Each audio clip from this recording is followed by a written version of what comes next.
Just to clear a few things up before getting into this, I'm reading the manga because many people consider it to be the better way to experience One Piece, and it cuts out all the filler. Second, I also did watch the One Piece anime a while back up to the start of Arlong Park, but I forgot almost everything. Lastly, I decided to cover all the arcs in East Blue in one go because there really isn't a ton to go into when it comes to East Blue's individual arcs. I'll have timestamps in the description if you want to jump to a particular section that interests you. Also, this video isn't going to be me going in sequential order and recapping the events of the story and giving my thoughts, but my experience of what I believe One Piece manages to bring to the table. That being said, I've been wanting to get into One Piece for a very long time, but even though some people take issue with this complaint, it's extremely intimidating when you see 1,000 chapters or over 900 anime episodes listed for any series. There's an uncertainty that presents itself when diving into something that you're not sure if you're going to enjoy, and no definitive answer for when that moment of enjoyment finally comes. Regardless, I was planning on reading the entire story the moment I thought of doing this series. Hopefully this video gets pushed out to those who haven't actually read or seen One Piece, because I think seeing a deep dive done by someone going through the story for the first time can be really helpful.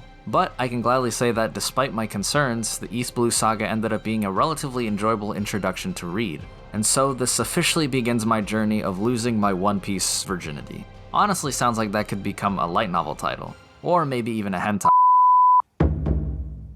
One Piece is a very basic plot, and that really hasn't changed even after reaching the end of East Blue. However, knowing how massive the series is and how much detail goes into building its world, One Piece seems like the kind of series that's willing to explore all of the crewmates' goals and make entire arcs out of them. For now though, the most bare bones explanation of what has happened in these first 100 chapters is that Luffy wants to go to the Grand Line to become the Pirate King and find the One Piece. And he's managed to recruit 4 other people to his crew, and there's a whole lot of fighting in between. It really doesn't sound like a lot, but there's a ton of information that ends up trickling in as you keep reading that you don't realize until you begin to reflect back on the events of the story. Everyone who gushes about One Piece raves about the incredible world building, and although the series is just getting started, I see what people mean. The series doesn't spend a ton of time going over the aspects of the world that get introduced, and sometimes even come off as offhand remarks that only get a few pages of attention. But those elements are more than likely going to be crucial to the story later on, such as the mention of the 7 warlords and the brief moment of Mihawk, who happened to be one of them.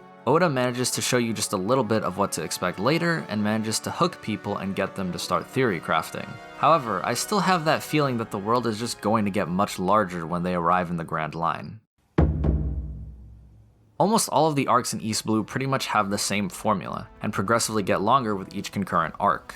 Luffy finds someone who he'll want to recruit to his crew, we learn about that character's backstory, he then ends up fighting some villain and then successfully recruiting that person when he's done. Romance Dawn serves as a relatively okay introduction to the world of One Piece. It manages to introduce its premise, and Luffy succeeds in recruiting Zoro, but nothing too interesting to see. Orange Town is a slight exception to the rule, where instead of seeing the recruited character's backstory, we get a dog's lore instead. It felt like a relatively brief, uninteresting pit stop for the most part, and Nami's constant deception didn't really make it any better. Syrup Town was a slight step up, only because I thought the fight with Kuro and his crew was pretty fun to read, although the entire arc does last way too long. Also, Usopp doesn't exactly make the strongest first impression. Baratier was definitely the arc that began to pique my interest, and Sanji made just as good of a first impression on me as Zoro did. And Arlong Park ended up being the best arc of the manga so far. Logtown really just felt like a brief interlude before heading into Alabasta. Even though none of the arcs blew me away, I really enjoyed reading both the Baratier and Arlong Park arcs, and they got me more invested into the series. Before I keep going, I want to mention something that I noticed while editing this video. I happened to go back and read the first chapter of the manga, and I noticed Yasopp in one of the panels, which I thought was a really cool detail. Luffy tells Usopp that he knew his dad from Shanks' crew, and it's awesome to see Oda have a panel with Yasopp in it from Luffy's childhood. It really shows the attention to detail that he puts into the series, and I wouldn't be surprised if there are many more of these details that you could catch on a reread. The characters in One Piece have all followed the same development pattern so far. We eventually peer into their backstory, Luffy ends up helping them out with whatever conflict is going on, and they end up joining the crew. But so far, I think that the best character in the entire series by a pretty wide margin is Luffy. I know this may seem like a no-duh kind of thing to say, but it may not be for the same reasons that he may be other people's favorite up to this point in the series. Sure, Luffy has similar qualities to many shonen protagonists, such as being kinda goofy outside of fights, and having the determination to win every battle he gets himself into. but it's the more subtle and nuanced ways in which Oda actually develops Luffy's character that separates him from the pack.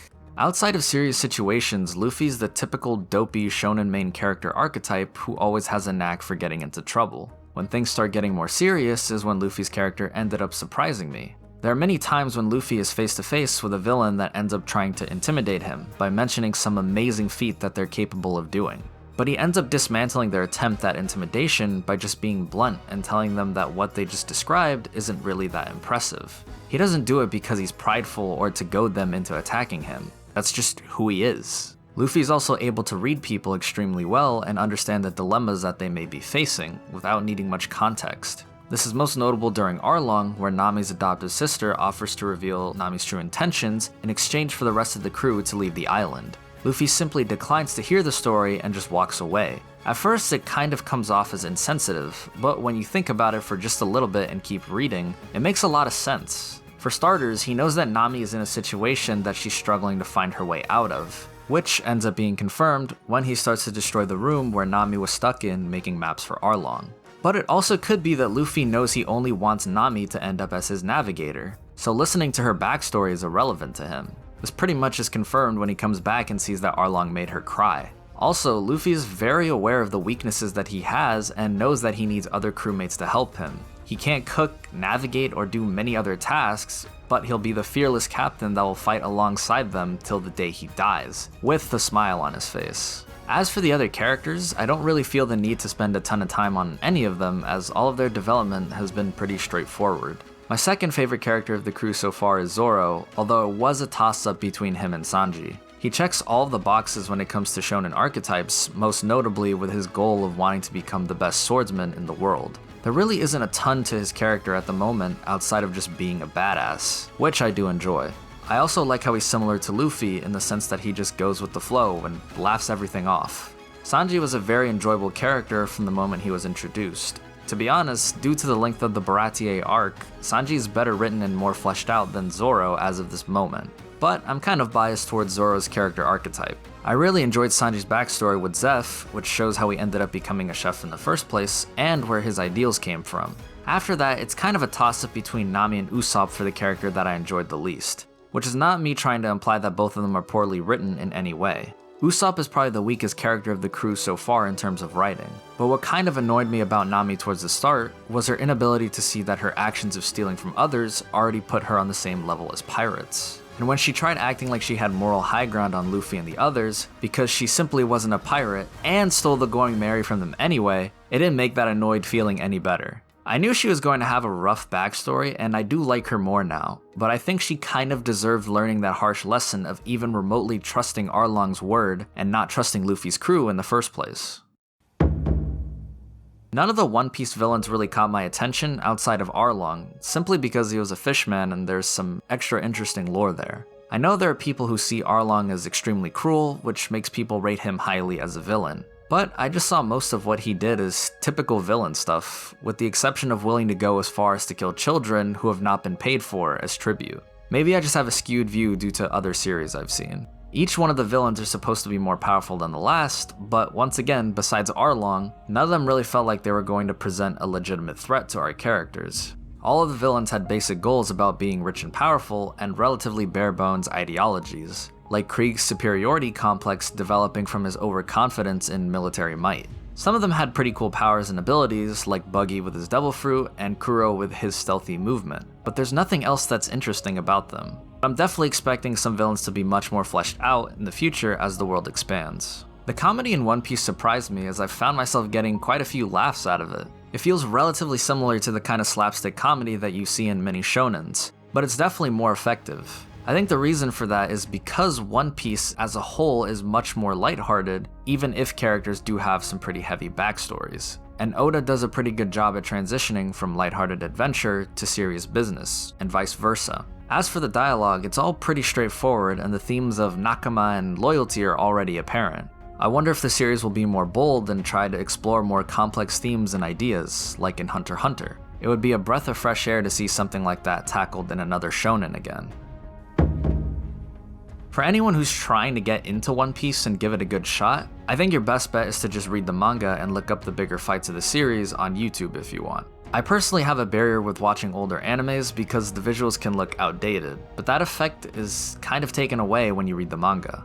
Also, I read East Blue in about 6 hours, which is way faster than the anime, which ends East Blue at episode 53 for a total of nearly 18 hours, presumably if you skip the OP and ED. If you reach the end of East Blue and you're still not hooked, then I think you should just drop One Piece entirely. It's basically 10% of the series, and even though there's more than likely better material to come, 100 chapters is pretty generous. Overall, I had a pretty fun time with the East Blue saga, and I'm definitely excited to see what else Oda has in store for the series. I don't know how I'm going to split up all the videos covering the series, but I do know that it's going to span over quite a few weeks, and I'll try to post these videos once a week.